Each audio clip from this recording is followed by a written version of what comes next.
Hello, it's Claude from Makeso. Welcome back to the Makeso channel, here where we do craft projects and show off our craft products that we sell on our Hestai Etsy shop and on our MakesoSG.com website.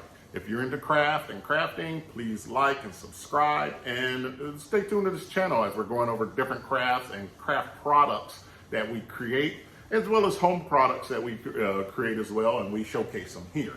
But today we're talking about our 3mm luggage tag cast acrylic white blanks, which are used a lot for sublimation, but can be used for vinyl and painting. They're very versatile. And then today we're showing about sublimating onto the tags. So we're going to go through the process of sublimating onto the tags, and we've already done it on the other side, and it didn't come out absolutely great because my sublimation skills are not up to par, but it actually, when you look at the part that I got good pressure on, it's sublimated very beautifully.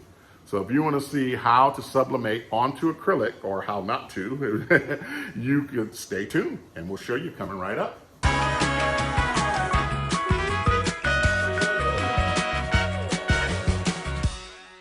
Okay, so we're going to get right into it. A couple disclaimers before we start with. You might hear a little bit noise in the background because I'm doing a print of a large job that we're doing. The shop keeps running all the time, but just to keep that in mind, and I'll be tending to that and probably making some edits. So if you see some breaks back and forth, it's because I needed to tend to the machine.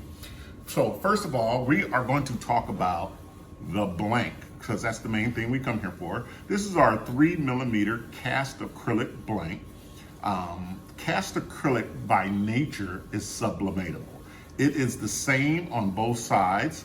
And the important thing to know that it is sublimatable because the polymer chains in the actual construction of the product makes it so. So if you took this product and you carved something into the face of it and sublimated on it, it would still work because it is not a coating on it. It's not something just on the top.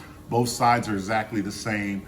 This product is cast acrylic, is sublimatable all the way through. Now we got people that use this for putting vinyl on, which it works great with, and putting on paint on it. Doing resin on the top afterwards. They all work great for those type of things. So these are not just sublimation blanks, but they're crafting blanks used for all type of purposes. But today I'm talking about sublimation only, and specifically on this blank. Okay, so that is the disclaimer on the blank and what the blank is. Again, it's a beautiful, very thick luggage blank, and it's a great product. Now, the fact that the product is all the way through and it is just what it is, it's got the great advantage of its versatility, its durability, but it does have one disadvantage of it is something that we cannot send instructions with because it's not formulated to work with any particular sublimator, or it's not any particular paint or any particular vinyl. So it works with all types of things because it is just the base product, but we can't give the time and temperatures on sublimation like a Cricut infusible ink, where they make the infusible ink and they make the blanks and they give you the exact time and temperature for those blanks with that infusible ink. I think the good thing is that this is versatile, so we're not forcing you to have a certain type of printer, use a certain type of ink, use a certain type of sublimation paper, but it will take a tiny bit of trial and error because these things basically do work. So today, what we're doing is I'm going to go through what we have here. We have the blank, like we said. We're going to use Cricut infusible ink to sublimate on here. Now, I've said in my other videos, and I still stand by it, this is not the best stuff to sublimate with. I am not a sublimator, so this what you see here and how you see me do it today is probably not the correct way to go after sublimation. It's just to demonstrate that how to get sublimation onto our blanks, and then our more crafted sublimators, because sublimation is a art, it's a craft. And one tip out there for you guys, if you're a good sublimator, please charge your worth, because it is very much worth something to do. I am not a good sublimator, it's not my forte.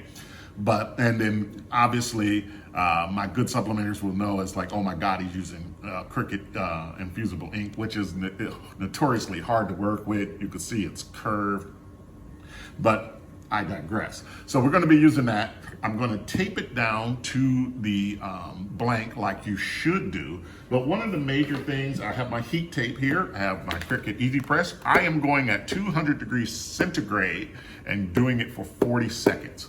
So one of the major things that you will see that I didn't show in the last video, that my quick and dirty video, is when you're letting this cool, I have a big heavy book that you want to put down on your blank so that it sits underneath and keeps your blank flat while it's cooling. If you do not, the heat could cause your blank to warp. Now we sell thicker blanks that, we got 5mm blanks that can take more heat, but the 3 is very thick and it's a nice size for it, but it will warp under these temperatures if you just leave it to its own devices. So we have the heavy book to put out there on it.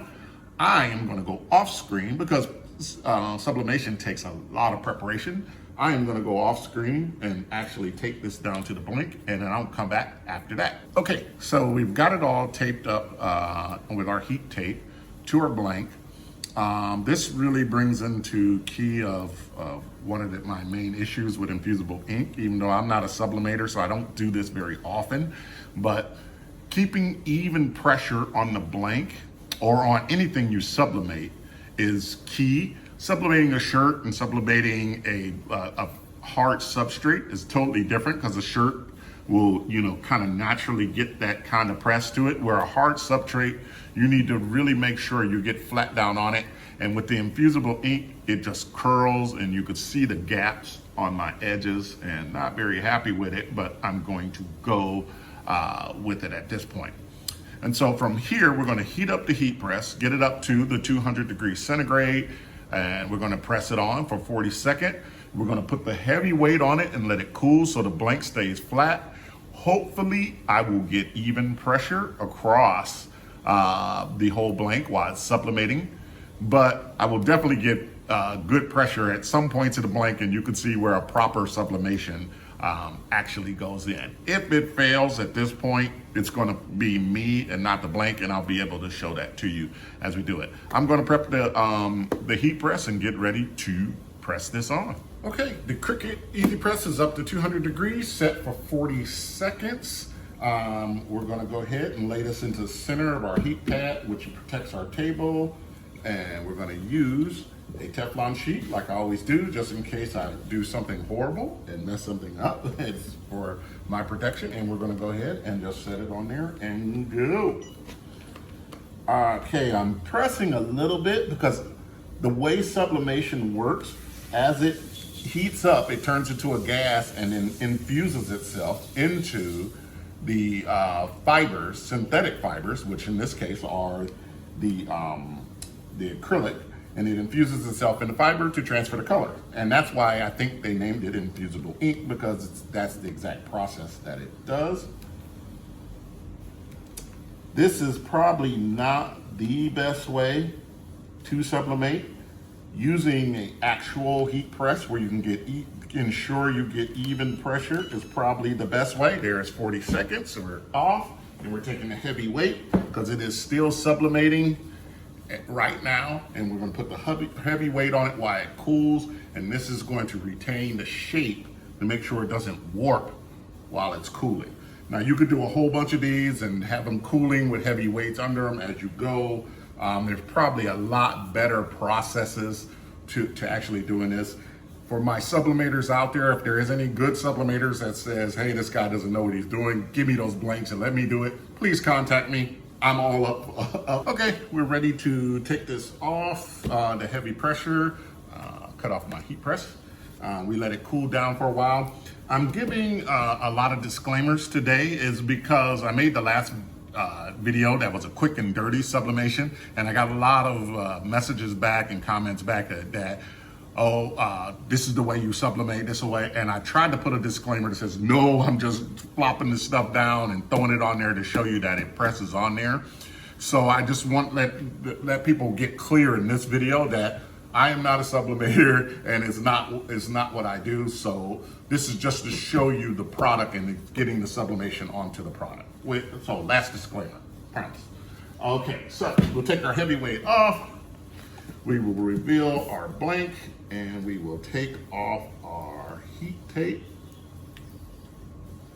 and hope I got even pressure all the way around this for a good sublimation.